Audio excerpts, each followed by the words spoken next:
Qanday qo'y so'yish kerak deb tur, şol qurmandiq jaqindaganda ele bizga so'rovlar ko'yib ketadi da.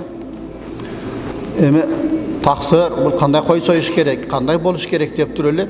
Ушунчалык биден сурай берет, майдалап. Мен таң қалам да.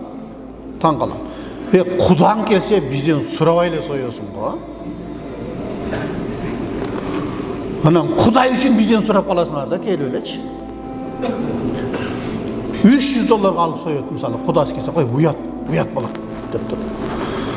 Құрбандыққа дегенде $100, $150, қозыларды, қойларды ушуну сойсам болот, ана мун кулагымда экен, анын тигинде экен деп эле кел бизди кыйнай берет да. Эми мен айтам да, Құдаңнан аябаганды Құдайдан аяйсыңбы дейм да. Баягы жерде. Құдаңа кандай сойсоң, Құдай үчүн андан жакшысын союп кой. Құдаң үчүн $300 сойдуңбу, Құдай үчүн $400 союп кой, ошол маселени. Жандай эмеспи? Ошондой да биздечи. Ошол суроо көп болот. Кандай болсун, мындай болсо кандай болуп калат?